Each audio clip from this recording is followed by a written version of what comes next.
स्वागत है आपका एक बार फिर से। मैं हूं आपके साथ शीरीन और आप एबीपी न्यूज पर यह स्पेशल बुलेटिन देख रहे हैं।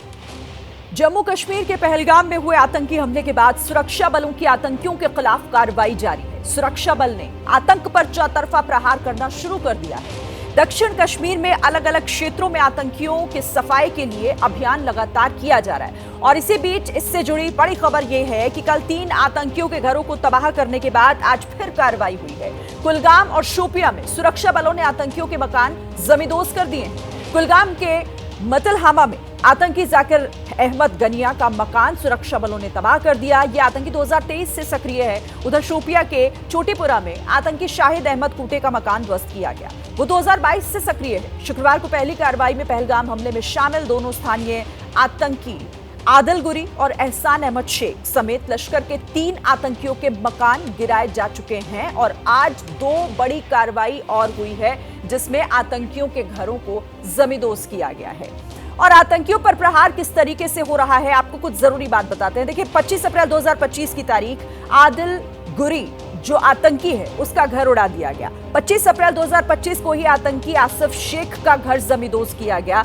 25 अप्रैल 2025 की ही तारीख जब आतंकी एहसान उल हक का घर भी नेस्त नाबूद कर दिया गया। 26 अप्रैल 2025 अगले ही दिन आतंकी जाकिर अहमद का घर गिराया गया है और आतंकी शाहिद अहमद के घर पर भी एक्शन 26 अप्रैल को ही हुआ है। तो लगातार आतंकियों की कमर तोड़ने का काम सुरक्षा बलों के जरिए किया जा रहा है और ये एक्शन उसी से जुड़ा हुआ है।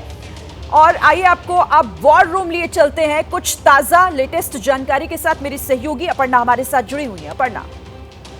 बिल्कुल शिरीन, इस वक्त मैं वॉर रूम में हूं और वॉर रूम से दर्शकों को इस वक्त की बड़ी खबर हम दे देते हैं और वॉर रूम से जो इस वक्त की बड़ी खबर है वो आपको बताते हैं। पाकिस्तान ने एक बार फिर सीज फायर का उल्लंघन किया है। वॉर रूम से इस वक्त की बड़ी खबर आ रही है। पाकिस्तान ने रूसी पर एक बार फिर सीज फायर का उल्लंघन किया है। पाकिस्तान की चौकियों से भारत की ओर फायरिंग की गई है जिसका भारतीय सेना ने पाकिस्तान को मुंहतोड़ जवाब दिया है। पाकिस्तान की ओर से की गई फायरिंग का। शिरीन, तो बड़ी जानकारी अपर्णा दे रही है कि किस तरीके से पाकिस्तान सुधरने का नाम नहीं ले रहा है। पाकिस्तान चौतरफा घिरा हुआ है, बावजूद इसके वो लगातार ऐसी नापाक हरकतें कर रहा है। सीज फायर का उल्लंघन किया गया है। हमारे साथ कई सहयोगी बने हुए हैं, आसिफ कुरैशी श्रीनगर से और साथ ही अजय बाचलू जम्मू से। लगातार जो ग्राउंड पर ऑपरेशन हो रहे हैं जो जम्मू कश्मीर में, उन पर हमें अपडेट कर रहे हैं। आसिफ, पहले मैं आपके पास आती हूं क्योंकि पाकिस्तान की नापाक हरकतें लगातार जारी हैं। सीज फायर का उल्लंघन भी किया गया है। अभी क्या अपडेट है आपके पास? शिरीन, देखिए पहलगाम हमले के तुरंत बाद से ही जैसे ही भारत की तरफ से पाकिस्तानी सेना को सीधे तौर पर इस हमले के पीछे जिम्मेदार बताया गया है, तो उसके बाद से ही सरहद पर तनाव है। सरहद पर पाकिस्तानी सैन्य का जमावड़ा भी बढ़ गया है और यहाँ पे जो हलचल है वो भी तेज हो गई है। कल की रात की बात करें तो गुरेज और कुपवारा के कुछ सेक्टर्स में पाकिस्तानी सेना की तरफ से भारतीय पोजीशंस को छोटे और हल्के हथियारों से निशाना बनाया गया, जिसके जवाब में भारतीय सेना ने भी कार्रवाई की। लेकिन आज की रात में भी एक बार फिर से उरी सेक्टर और कुपवारा के कुछ सेक्टर्स में यही बात दोहराई गई, यानी आज रात भर उरी में भी फायरिंग होती रही। छोटे हथियारों और हल्के हथियारों से भारतीय पोस्ट को निशाना बनाकर फायरिंग की गई और जिसके जवाब में भारतीय सेना की तरफ से भी कार्रवाई की गई। मैं बता दूं कि सेना प्रमुख के कश्मीर दौरे के बाद जो हलचल है वो और ज़्यादा तेज़ हो गई है, क्योंकि सेना प्रमुख की तरफ से जो हमें जानकारी हमारे साथ साझा की गई, उसने स्थानीय कमांडर्स को खुली छूट दे रखी है किसी भी तरह के युद्ध विराम के उल्लंघन जो पाकिस्तानी सेना की तरफ से होगा उसके जवाब में कार्रवाई करने का। यानी सेना के कमांडर को, जो लोकल कमांडर्स भी हैं सरहद पर, जहां पर भी पाकिस्तानी सेना की तरफ से चाहे घुसपैठ कराने की कोशिश हो या फिर सीज फायर का उल्लंघन करते हुए भारतीय पोजीशन को निशाना बनाने का प्रयास हो, तो उसके जवाब में मुंहतोड़ जवाब देकर फायरिंग करने के उनको खुली छूट दी गई है। यानी सरहद पर जो तनाव है वो बढ़ रहा है हर उस पल के साथ, क्योंकि पाकिस्तान सेना ये जानती है कि आने वाले दिनों में समय और जो जगह है वो तो भारतीय सेना तय करेगी, लेकिन ये तो सुनिश्चित है कि आने वाले दिनों में एक बड़ी कार्रवाई भारतीय सेना की तरफ से होगी। कहाँ होगी, कैसी होगी, वो उनको पता नहीं, इसीलिए हलचल जो है पाकिस्तानी सेना की तरफ से सरहदों पर, खासतौर पर जम्मू कश्मीर पे एलओसी की बात करें, यहाँ पे काफी ज्यादा बढ़ गई है। बिल्कुल, और यही बता रहा है, ये पाकिस्तान की बौखलाहट भी दिखा रहा है। वो समझ रहा है कि अब भारत का एक्शन क्या हो सकता है, क्योंकि ये सब कुछ अब भारत को तय करना है। जो पाकिस्तान ने किया है उसके बाद किस तरीके की कार्रवाई भारत करता है, बस इंतजार करने की देर है। जम्मू का रुख करते हैं अजय। शायद इसीलिए ये बौखलाहट, सरहद पर तनाव बढ़ाने की कोशिश पाकिस्तान की। जी बिल्कुल, पाकिस्तान बौखलाया हुआ है क्योंकि जिस तरह से भारत ने डिप्लोमेटिक सैंक्शंस लगाए हैं उसको लेकर पाकिस्तान की चिंता बढ़ रही है। और इस बारे में शिरीन मैं आपको एक बहुत बड़ा अपडेट दे दूं कि सरकार जो है न केवल पाकिस्तान को जो आतंकियों के मोर्चे पर जिस तरह से आतंकियों के घर गिराए जा रहे हैं या जम्मू में जिस तरह से लगातार आतंकियों को तलाशने के लिए ऑपरेशन चलाए जा रहे हैं, उस फ्रंट पर तो काम कर ही रही है। इसके साथ ही राजनीतिक फ्रंट पर भी सरकार जो है दो जगहों से काम कर रही है। पहला, पाकिस्तान में जो इंडस वाटर ट्रीटी है और जो भारत का पानी पाकिस्तान जाता है उसको रोकने के लिए भी सरकार बड़ी तत्परता से काम कर रही है। कुछ एक प्लान्स जो हैं वो सरकार के सामने रखे गए हैं ताकि जल्द से जल्द ये जो नदियों का पानी भारत का पाकिस्तान में जाता है उसको रोका जाए। इसको लेकर जम्मू कश्मीर बीजेपी के अध्यक्ष सत शर्मा ने एक बड़ा दावा किया है और उन्होंने कहा है कि इंडस वाटर ट्रीटी को लेकर जल्द ही आप देखेंगे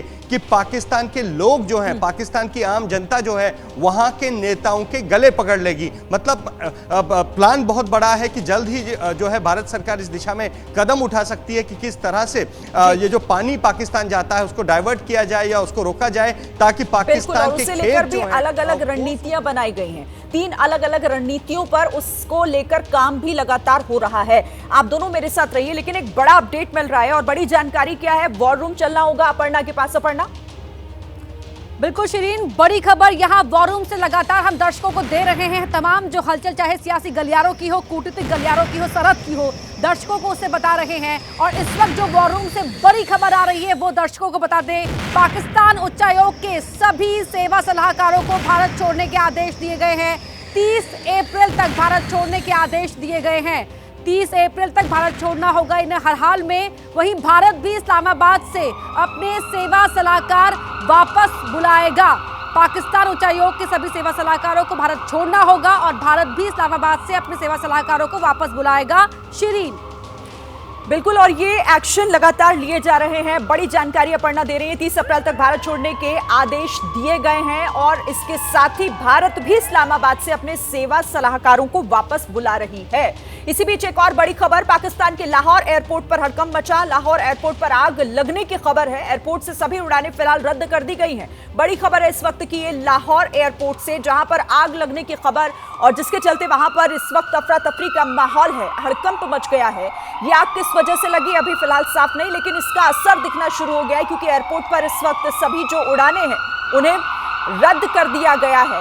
इस वक्त का ये बड़ा अपडेट पाकिस्तान से, पाकिस्तान के लाहौर एयरपोर्ट से, जहां पर आग लगने की खबर, आग लगी है वहां पर, जिसकी वजह से जो सेवाएं हैं वो भी फिलहाल बाधित होती हुई दिखाई दे रही हैं। एयरपोर्ट से फिलहाल सभी उड़ानों को रद्द कर दिया गया है। किसी भी तरीके की कोई फ्लाइट वहां से अभी नहीं उड़ पाएगी। पाकिस्तान के लाहौर एयरपोर्ट पर ये बड़ी खबर, बड़ी जानकारी इस वक्त जो आ रही है पाकिस्तान से, जहां पर लाहौर एयरपोर्ट पर आग लगने से अफरा तफरी। आशीष हमारे सहयोगी इस पर ज्यादा जानकारी के साथ जुड़ गए हैं। आशीष, क्या और जानकारी मिल रही है? देखिए शिरीन, जैसा आपने बताया, अभी हमें जानकारी मिली कि पाकिस्तान के लाहौर में एयरपोर्ट पे आग लगी है। अब ये इसकी वजह एक्सीडेंट है या कुछ और, अभी ये सर्टन नहीं किया जा सका है। लेकिन जितनी भी फ्लाइट लाहौर एयरपोर्ट से उड़ती हैं उन सबों को फिलहाल रोक दिया गया है। अभी कोई फ्लाइट टेक ऑफ नहीं कर रही है या लैंड नहीं कर रही है। असमंजस की स्थिति है। क्या वजह है, जैसा मैंने आपको बताया शिरीन, अभी सर्टन नहीं हो पाया। देखना होगा कि ये किसी कोई एक्ट ऑफ क्राइम तो नहीं है या फिर किसी और तरीके की वजह तो नहीं है या महज एक्सीडेंट है। लेकिन ये बड़ी खबर है कि इस वक्त जबकि दोनों ही देशों में असमंजस की स्थिति है, लाहौर एयरपोर्ट पर आग लग गई है और जैसा मैंने आपको बताया कि फ्लाइट्स की टू एंड फ्रो मूवमेंट पूरी तरह से फिलहाल के लिए रोक दिया गया है। ठीक है, आप नजर रखिएगा। बहुत शुक्रिया फिलहाल आशीष इस तमाम अपडेट के लिए। तो इस खबर पर हमारी नजर रहेगी, लेकिन फिर से आपको दिखाते हैं और बात करते हैं कि किस तरह से जो पाकिस्तान ने किया अब उसको उसका अंजाम भुगतना पड़ रहा है, क्योंकि भारत लगातार कड़े एक्शन ले रहा है और ये जवाबी कार्रवाई जिस तरीके से की जा रही है, अभी तो ये शुरुआत है, आगे आने वाले दिनों में होता है क्या, इसके लिए पाकिस्तान को थोड़ा इंतजार करना होगा। उसी पर हम बात लगातार कर रहे हैं। हमारे साथ अब कुछ मेहमान भी जुड़ गए। सबसे पहले मैं आपका परिचय करा दूं कौन कौन हमारे साथ जुड़ा हुआ है। Lieutenant general retired Arun Sahni sir हमारे साथ जुड़े हुए हैं, बहुत स्वागत है सर आपका। इसके साथ हमारे साथ पाकिस्तानी पत्रकार अजीम बट भी जुड़े हुए हैं और साथ ही हमारे साथ आरती टिक्कू वरिष्ठ पत्रकार, आप सबका बहुत स्वागत है। शुरुआत अरुण साहनी सर आप ही के साथ कर लेती हूं, क्योंकि अब ये पाकिस्तान और उसके पाले हुए आतंकवाद की कमर तोड़ने का काम जिस तरीके से भारत कर रहा है, क्या लगता है आपको कि मतलब पाकिस्तान कब तक घुटनों पे आ जाएगा? पहले तो पानी रोकना, और पानी रोकने के खबर के बाद ही भौखलाहट पाकिस्तान की साफ तौर पर दिख रही है। अब लगातार पाकिस्तान नागरिकों को वापस भेजना, सेवा सलाहकारों को वापस भेजना, आतंकियों के घरों को नेस्त नाबूद कर देना, एक्शन रुक नहीं रहा है। नमस्कार शिरीन, जय हिंद आपको और आपके लिसनर्स को, और मुझे यहाँ इनवाइट करने के लिए शुक्रिया आपका। नहीं, जिस प्रकार आपने कहा, मैं देख रहा था आपने जो हेडलाइंस वगैरह दी हैं, जो इंडिया ने एक्शन लिया है, जो CCS का डिसीजन के ऊपर, इंडस वाटर ट्रीटी के ऊपर, सेना सलाहकारों को वापस भेजने के लिए, साउथ एशिया वीज़ा को करने के लिए, इन सब कार्रवाई को हम कहते हैं कि नॉन काइनेटिक मतलब डिप्लोमेटिक के आधार या उस दायरे के अंदर इन एक्शंस को लिया गया है। अब जिस प्रकार आप लोगों ने हाईलाइट भी किया है, काइनेटिक एक्शन होगा, हिंदुस्तान ज़रूर ऐसा एक्शन करेगा जिससे उनको एक मुंह तोड़ जवाब मिले, बट उस जवाब को देने के लिए हमारे को सोच समझ के साथ अपने समय पे अपनी जगह से हम उसको कार्रवाई को अंजाम देंगे, और वो ऐसा होना चाहिए कि वो सब दुनिया को दिखे, और उसके लिए जैसे हम कहते हैं इररिफ्यूटेबल एविडेंस होनी चाहिए, मतलब हमारे पास ऐसा प्रमाण होना चाहिए कि कोई उसको ये नकारा ना कर सके। जिस प्रकार उन्होंने कोशिश की थी बालाकोट के अंदर, मेरे ख्याल रिपेयर किया उन्होंने जाके हट्स वगैरह को, और फिर फोटोग्राफ लगाए कि यहाँ पे तो कुछ हुआ ही नहीं था। तो हमारे को ऐसा करना पड़ेगा ताकि दुनिया को और उनके लोगों को, जो आवाम है उनका पाकिस्तान, उसे देखे कि अगर आप गलत कार्रवाई करती रहेगी आपकी गवर्नमेंट, आपका डीप स्टेट, तो हमारा जो फौज है या हिंदुस्तान है वो कड़ी से कड़ी एक एक्शन लेगा। जैसे मैं एक और चीज़ आपको सिर्फ बताना चाहता हूँ कि ये जो एक्शन लिया जा रहा है वो ऐसा होना चाहिए कि जो कार्रवाई के पीछे है, आतंकियों के अगेंस्ट जो कार्रवाई होगी बॉर्डर पे हमारी फौज करती रहेगी। ये सीज फायर वायलेशन हो रही हैं, फायरिंग हो रहा है, इन्फिल्ट्रेशन को रोकना, बट हमारे को कार्रवाई ऐसी होनी चाहिए कि उनका जो डीप स्टेट है, जो पाकिस्तान की मिलिट्री है और पॉलिटिकल हायरार्की है जो सपोर्ट करती है ऐसी कार्रवाई को, ये प्रॉक्सी वॉर को, उनको चोट पड़नी चाहिए। और ये होगा जब पंजाबी कहीं ना कहीं सटीक चोट पड़ती हुई दिख भी रही है, उनके बयानों से वो बौखलाहट, वो झुंझलाहट समझ भी आ रही है। अजीम भट्ट साहब आपके पास आती हूँ, और यही वजह है ना कि आप लोग, मतलब आपके हुक्मरान, आपकी सेना तनाव बढ़ाने की कोशिश अपने बयानों से कर रही है, यहाँ तक कि सरहद पर भी कर रही है। LOC पर तो सीज फायर का उल्लंघन तक किया जा रहा है। Thank you very much. देखें, बात ये है कि जब आप इंटरनेशनल जो ट्रीटीज हैं, जो मुआहदे हैं, उनको तोड़ेंगे तो फिर हमारे लिए भी सीज फायर या LOC का कोई मायने नहीं है, फिर हमारे लिए भी शिमला मुआहदे की कोई रुकत नहीं है, कोई औकात नहीं है शिमला मुआहदे की। हम भी इसको तोड़ सकते हैं, ये सिर्फ आपको बावर करवाया गया है। और दूसरा, ये जो आप इल्जाम लगा रही हैं LOC का, हम तो खैर उसको एडमिट नहीं करते, और हम ये समझते हैं कि आपकी तरफ से पहल हुई। आप लोग तो एडमिट ये भी नहीं करते कि आप लोग पनाहगाह हैं, आप लोग तो ये भी नहीं मानते कि वहां बैठकर पूरी साजिश पहलगाम हमले की रची गई थी। शिरीन, आप जर्नलिस्ट हैं, प्लीज, आपने अपने सारे पैनलिस्ट को पूरा टाइम दिया है, तो जर्नलिस्टिक टाइम मैं आपको भी दूंगी, मैं सिर्फ यहाँ ऐड कर रही थी जो आपने कहा। बोलिए, आप बोलिए, ये काम की ही बात है। एथिक्स रखे, जर्नलिस्टिक एथिक्स रखे, आप मेरा जवाब लीजिए। उम्मीद आपसे भी करती हूँ मैं ये। देखिए, अब प्लीज जवाब लें। बात ये है कि आपने जब इंडस वाटर ट्रीटी, जो कि इंटरनेशनल ट्रीटी है, उसको तोड़ने की बात की, तो हमारी तरफ से स्ट्रेट फॉरवर्ड आपको कहा गया कि अगर ये होगा तो फिर हमारी तरफ से भी जितने मुआहदे हैं वो खत्म होंगे, उसके अंदर शिमला मुआहदा भी खत्म होगा, जिसकी आड़ में आप कश्मीर के हवाले से दुनिया भर के अंदर जो है वो अपना जो है वो आप बैक लेते हैं और उसकी सपोर्ट लेते हैं, वो भी खत्म होगा। दूसरी बात, ये जो LOC की आप बार बार बात कर रही हैं और सीज फायर की आप बार बार बात कर रही हैं, हमारा क्लियर मौकफ ये है कि आपकी तरफ से जो है वो उल्लंघन होता है और हम उसका जवाब देते हैं। तीसरी बात, जो आप भड़काऊ भाषणों की बात कर रहे हैं, तो 72 और 72 घंटे हो गए हैं आप लोग हमें जंग की धमकियां दे रहे हैं। कर आप कुछ नहीं सके, लेकिन 72 घंटों से आप धमकियां दे रहे हैं। आप इंतजार कीजिए। और ये धमकियां नहीं है, ये धमकियां नहीं है, ये जो आप लोगों ने किया है, जो आपके मुल्क और आपके हुक्मरानों ने किया है, ये उसका जवाब है। आप बिल्कुल चिंता मत कीजिए, आपको ज्यादा इंतजार नहीं करना होगा। और आप जो कह रहे हैं ना, एक मिनट मेरी बात सुन लीजिए, आप फिर कंप्लीट कर लीजिएगा। आप जो ये बात कह रहे हैं ना कि भारत जो कर रहा है, मतलब आप लोग भारत के नागरिकों का खून बहाएं और आप चाहते हैं कि हम आपको पीने के लिए पानी दें, ये तो मुमकिन नहीं हो पाएगा। दोनों चीजें साथ में नहीं हो सकती अजीम भट्ट। तो फिर आप मुझे मत बुलाइए, अपने पैनलिस्ट के साथ बात कर लीजिए। नहीं, आप सही बात अगर नहीं करेंगे तो माफ कीजिएगा, मैं टोकूंगी आपको। आप अगर सही बात नहीं करेंगे तो मुझे टोकना होगा। बोलिए। आप कौन होती है मुझे बताने वाली कि मैंने क्या बात करनी है? आप भी मुझे बताने वाले कोई नहीं होते कि मैं क्या कहूंगी, पर मेरा काम सवाल पूछने का है, आपको जवाब देने के लिए बुलाया है। हिम्मत आपकी नहीं लग रही मुझे जवाब देने की, हिम्मत आपकी मुझे नहीं लग रही है जवाब देने की। हिम्मत नहीं है तो नहीं, हिम्मत आपकी अगर है तो आप जवाब दीजिए। मेरे अंदर हिम्मत है, मैंने सवाल पूछा, अब आपकी जवाब देने की बारी। नहीं तो आप चुप करके सुनिए। नहीं, गलत बोलेंगे तो मैं बोलूंगी। पैनलिस्ट को दिया, आप बोलिए। अब इधर उधर की बातें ना करके अपना भी वक्त जाया मत कीजिए, पूरी बात कीजिए। बात करूं, आप कौन होती है मुझे बताने वाली कि मैं क्या बात करूं? मैं आपको बताऊंगी, मैं बिल्कुल टोकूंगी अगर आप गलत बात करेंगे। आप अपने पैनलिस्ट से बात करें फिर। आप भी मेरे पैनलिस्ट हैं और आप एक मिनट, आप थोड़ा संयमित होकर बात करें। मैं समझ सकती हूँ आपका गुस्सा, आपकी बौखलाहट, मैं आपका गुस्सा समझ सकती हूँ, आपकी बौखलाहट भी समझ सकती हूँ, पर बेहतर होगा कि आप यहाँ अपने मुल्क की बात करें बैठकर कि वहाँ क्या हो रहा है। आप मुझे मत बताइए, मैं तो यही सोच रही थी आप पत्रकार हैं पाकिस्तान के, लेकिन आप तो ऐसे गुस्सा हो रहे हैं जैसे आप उस साजिश में शामिल थे जो वहां रची गई। मैं तो आपसे पूछ रही हूँ, शेम तो आपको, आपके पूरे मुल्क को करनी चाहिए, और ये दुनिया बता रही है अब आपको, सिर्फ मैं यहाँ बैठ के नहीं बता रही हूँ, ये पूरी दुनिया आप लोगों को बता रही है कि शर्म आप लोगों को किस तरीके से करनी चाहिए। शर्म करें और आप जर्नलिस्ट बने, प्लीज एथिक्स सीखे जर्नलिस्ट की। आप मेरी बात कर रहे हैं, मैं ये कह रही हूँ कि आप मुझे सुने ना सुने, कम से कम आप दुनिया को सुने कि पूरी दुनिया आप लोगों की तरफ किस तरीके से पूरी लानतें भेज रही है। आप लानतें आपके ऊपर पड़ी हुई हैं, लेकिन मेरा जवाब लेना है तो नहीं, ये अब मैं समझ सकती हूँ कि आपके पास कोई जवाब नहीं बन रहा है, तो आप उल्टी सीधी बातें कर रही हैं। अपनी मर्जी की बात आरती टिक्कू जी आप आइए। नहीं, मैंने आपको मौका दिया कि आप अपनी बात करें, आप अपनी बात करें, पर आप अपनी बात करने के बाद अब वही हो गया ना, जैसे आप लोगों के हुक्मरान भाग जाते हैं, पीठ दिखाते हैं और आतंकी हमला करके भाग जाते हैं। आप टीवी पे अपनी बात कर नहीं रहे और अब यहाँ से भाग रहे हैं। मुझे बिना इंटरप्ट 1 मिनट दे, उसके बाद चलिए मैंने 1 मिनट दिया, करिए अपनी बात, और गलत बात करेंगे तो मैं फिर टोकूंगी। करिए अपनी बात। टोकेंगी तो फिर मेरे से आप दोबारा बोलिए। मैं 1 मिनट दे रही हूँ, अपनी बात करिए, अपनी बात करिए। कर रहा हूँ, 1 मिनट दे रही हूँ। अगर मुझे आप इंटरप्ट करेंगे तो फिर उसका जवाब भी गलत बोलेंगे तो इंटरप्ट करूंगी, फिर कह रही हूँ आपसे। बोलिए, उसका जवाब भी आपको उसी जुबान में दूंगा। बोलिए। पहली बात तो ये कि मैं आपको बड़ा क्लियर बता दूं कि जो आपने सिंध-ताज मुआहिदे के रोकने की बात की, अपने इंट्रो में बात की, और उसके बाद आपने अपनी हेडलाइंस में बात की कि हम वहां पर जो है वो पानी को रोकेंगे, हम ये करेंगे, आपने अपने बयानात चलाए।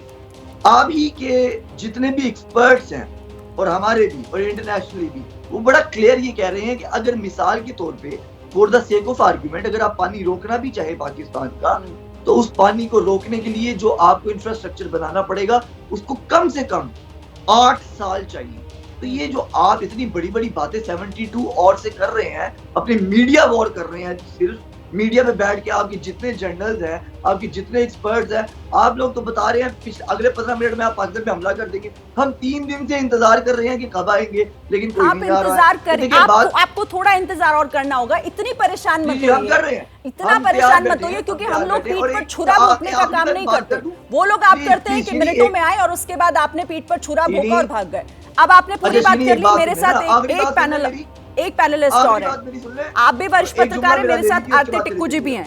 मैं चाहती हूँ कि अब आपकी बात का जवाब वो भी दें, और आप सुनिएगा ध्यान से कि भारत के पत्रकार अपनी बात कैसे फैक्ट्स के साथ और पॉइंट्स के साथ रखते हैं, ऐसी हवाबाई बातें नहीं करते। आरती टिक्कू जी आइए। क्योंकि उनको इंटरप्ट नहीं किया जाता। गलत बात करेंगी वो अगर, तो मैं उन्हें भी करूंगी। आप सुनिए, अब सुनिए, थोड़ा सा धैर्य के साथ सुनिए। आरती जी आइए। नहीं, आप मुझे स्क्रिप्ट भिजवाती हैं कि मैंने वो, मैं आपको स्क्रिप्ट भिजवाऊंगी नहीं और आप उस स्क्रिप्ट को पढ़ भी नहीं पाएंगे, तो आप शांत रहिए। अब सुनिए पहले आरती टिक्कू क्या कह रही है। आपकी फ्लो सुन लीजिए, थोड़ी पेशेंस रखिए। पहले तो एक पत्रकार होने के नाते कभी भी जिस तरह की यहाँ हिंसा हुई है पहलगाम में, मासूम सिविलियंस मारे गए, पाकिस्तान के दरिंदे जो आतंकी आसिम मुनीर के जो चूजे हैं, उन्होंने जिस तरह से दरिंदगी अपनी दिखाई, बारबैरिज्म दिखाया, हिंसा दिखाई, और उसकी वजह से यहाँ 30 लोग जो है मारे गए।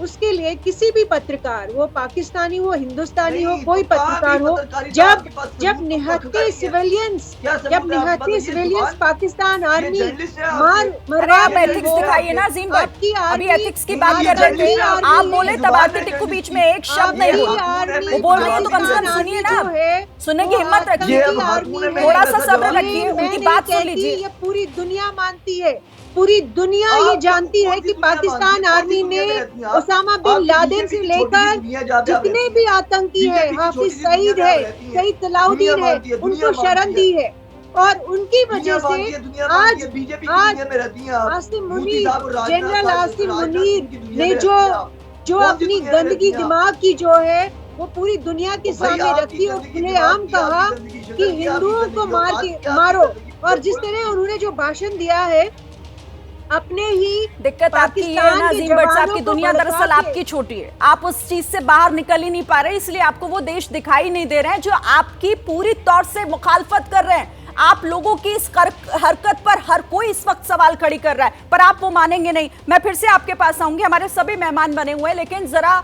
एक बार फिर से एक तस्वीर सामने आई है, वो तस्वीर हम दिखाएंगे। पहलगाम आतंकी हमले का नया वीडियो सामने आया है, इस वक्त की बड़ी खबर, बड़ा अपडेट।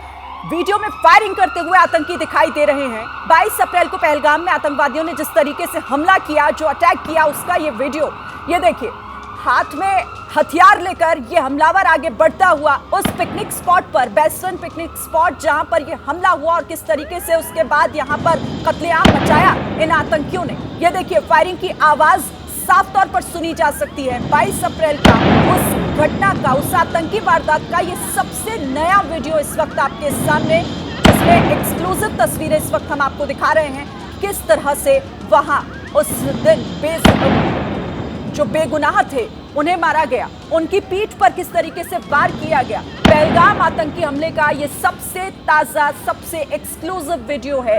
उस इलाके में किस तरीके से इन आतंकियों ने पहले घुसपैठ की, एक एक कर उनका धर्म पूछा गया, उसके बाद उनको गोली मार दी गई। उसी दौरान का ये वीडियो जिसमें ये साफ दिखाई दे रहा है आतंकी आगे बढ़ता हुआ, जहां पर उस पिकनिक स्पॉट पर आराम से लोग एंजॉय कर रहे थे, उन वादियों को देख रहे थे, महसूस कर रहे थे, उन पलों को जी रहे थे। लेकिन अचानक से यहाँ सब कुछ बदल गया, क्योंकि इन आतंकियों ने आकर वहां पर सबका खून बहाने का काम किया, अंधाधुंध गोलियां चलाई, नाम पूछकर, धर्म पूछकर उन्हें मार दिया गया। तो पहलगाम हमले का ये सबसे नया वीडियो है। ये वीडियो पाकिस्तान को भी देखना चाहिए, और जो लगातार नकार रहा है उसका कनेक्शन सीधा और साफ होता हुआ दिखाई भी दे रहा है कि कैसे इन आतंकियों ने दरअसल पूरी जो ये प्लानिंग की, ये जो साजिश रची, वो पाकिस्तान में ही की, और उसके बाद वो भारत की सरजमी पर दाखिल हुए, और कैसे यहाँ निहत्थों पर वार किया गया, कैसे उन्हें गोलियों से भून दिया गया। ये उसका सबसे ताज़ा सबूत है, जो इस वक्त एक्सक्लूसिव वीडियो हम इस वक्त अपनी टेलीविजन स्क्रीन पर दिखा रहे हैं।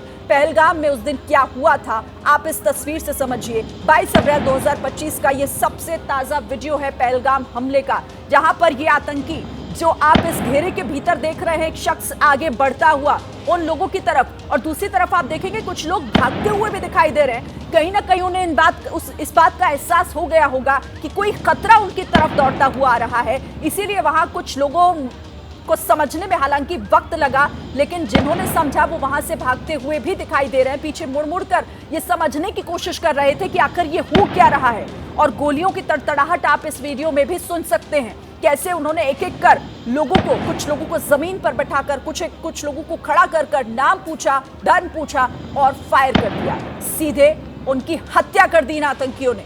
जो आतंकी इन जंगलों में छिपकर और फिर इस पिकनिक स्पॉट पर दाखिल हुए, उन्होंने कैसे निहत्थों को, भारतीय नागरिकों को, जो पूरे देश के अलग अलग हिस्सों से इस कश्मीर में पहुंचे हुए थे, पहलगाम में पहुंचे हुए थे, और यहाँ पर घूमने फिरने के लिए आए हुए थे, वहाँ कैसे इन्होंने कत्लेआम किया, कैसे इन नापाक मंसूबों के साथ पहुंचे इन आतंकियों ने वहां पर गोलियां चलाई एक एक कर। ये उसका सबसे ताजा सबूत है। पहलगाम हमले का ये सबसे नया वीडियो, वो तारीख जिसे भारत कभी नहीं भूलेगा, बल्कि पूरी दुनिया कभी नहीं भूलेगी। ये एक और सबूत है कि पाकिस्तान कैसे पनाहगाह है आतंकवाद का, कैसे वो आतंकवादियों को न सिर्फ पालता पोसता है, बल्कि उनकी ट्रेनिंग भी पाकिस्तान की सरजमी पर ही होती है।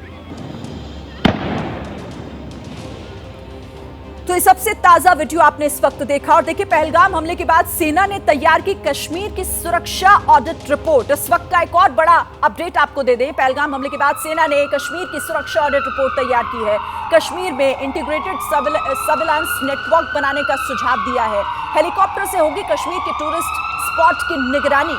टूरिस्ट स्पॉट पर ड्रोन और सीसीटीवी कैमरा भी लगाए जाएंगे और इनके जरिए अब निगरानी होगी, क्योंकि इन आतंकियों ने इस बार कश्मीर के मेहमानों को निशाना बनाया है, उन टूरिस्ट को जो वहां के लोगों के सबसे बड़े रोजगार का सोर्स है। और वहां पर अब किस तरीके से ये तैयारियां बढ़ती हुई साफ दिखाई दे रही हैं। जो टूरिस्ट स्पॉट हैं, जो पर्यटन स्थल हैं अलग अलग जगहों पर, वहां की सुरक्षा व्यवस्था को पूरी तरीके से अब बदलने का काम और पुख्ता करने का काम किया जा रहा है। और इसी को लेकर कश्मीर की सुरक्षा ऑडिट रिपोर्ट तैयार की गई है। हमारे साथ इस खबर पर बात करने के लिए नीरज राजपूत हमारे सहयोगी जुड़ गए। सीधे नीरज, आपका रुख करते हैं, बताइए जरा कि क्या और जानकारी, क्योंकि कश्मीर की सुरक्षा को और पुख्ता करने की तैयारी सेना की।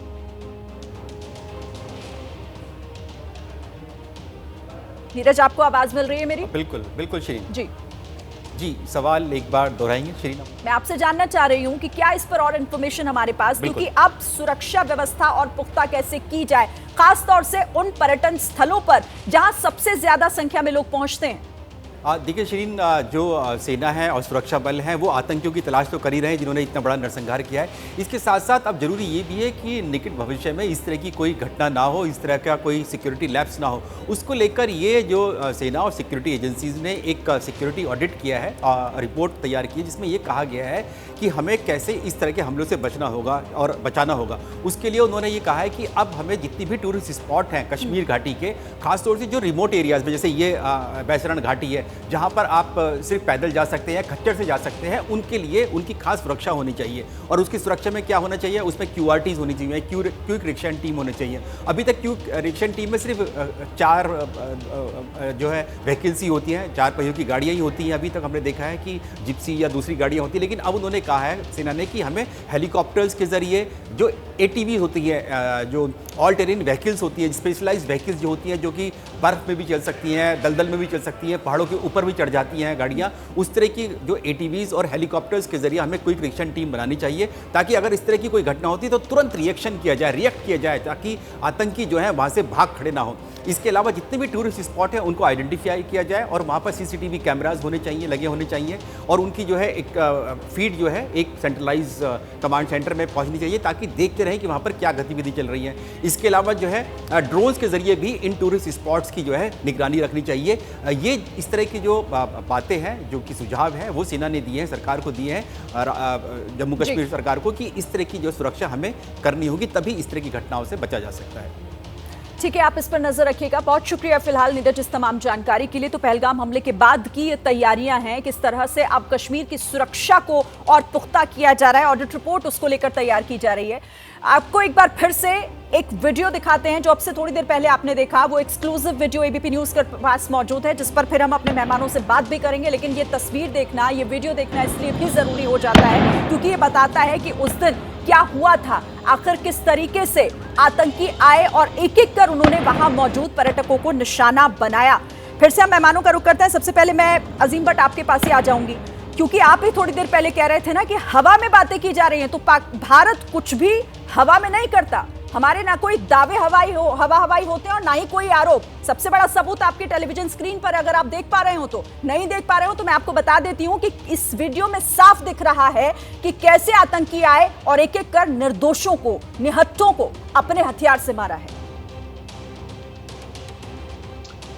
अच्छा देखिए, ये आपने जो एक 4 सेकंड की वीडियो चलाई है, पिछले तकरीबन 14 मिनट से आप चला रही हैं, इसके अंदर मुझे नजर बिल्कुल आ गया जी कि पाकिस्तान से वो एक शख्स आ रहा है, उसने जो है वो गले में पाकिस्तान का शनाख्ती कार्ड पहना हुआ है और उसके सर के ऊपर जिना की कैप है और वो आसिम मुनीर का नाम ले रहा है। बिल्कुल मुझे नजर आ रहा है, जबरदस्त वीडियो आपने चलाई है, इससे बड़ा तो सबूत ही कोई नहीं हो सकता। ये तो आपको जाके इंटरनेशनल कोर्ट ऑफ जस्टिस में भी देना चाहिए, यूनाइटेड नेशन में भी देना चाहिए। आपको तो नजर वो भी नहीं आ रहा, जो तस्वीर सामने आई, आपको नजर वो भी नहीं आ रहा है जो जहर उगला जा रहा है पाकिस्तान की जमीन से, आपको तो कुछ भी नजर नहीं आएगा।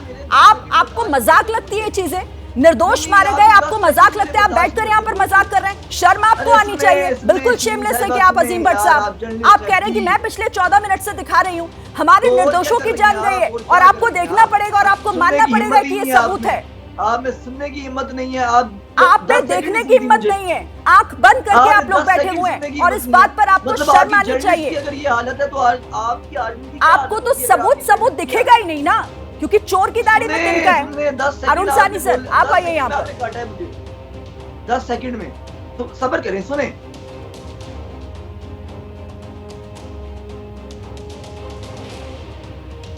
सानी सर, आप प्लीज खुद को अनम्यूट कीजिएगा। सॉरी, वो मैं देखा नहीं था कि म्यूट पे हो गया था।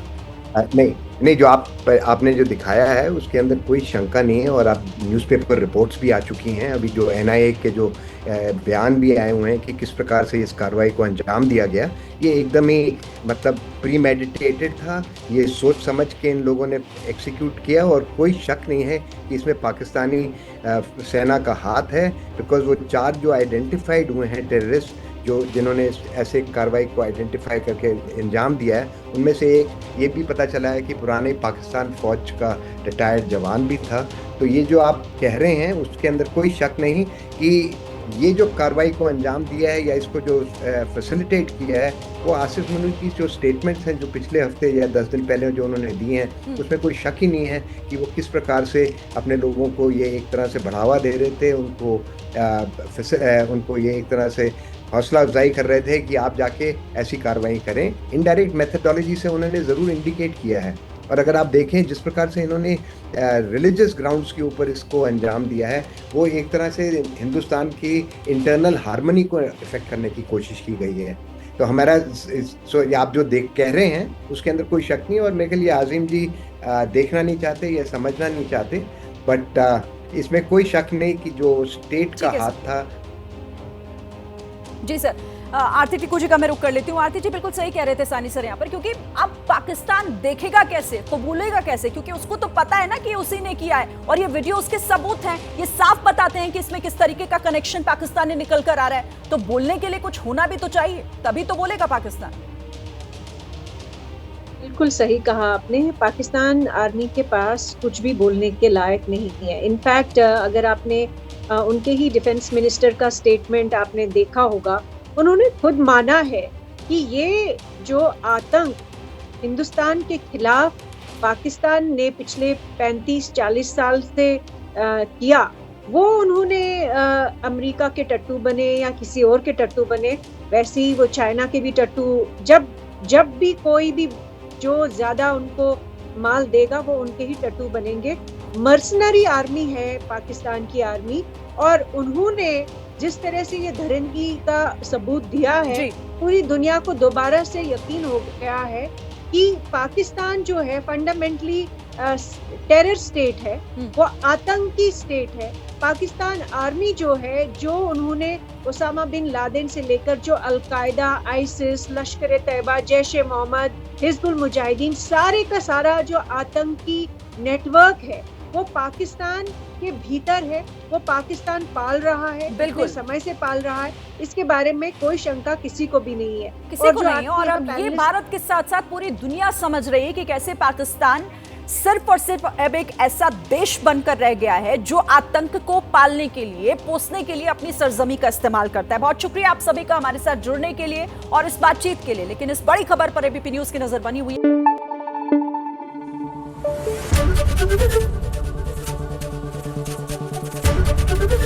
एबीपी न्यूज आपको रखे आगे।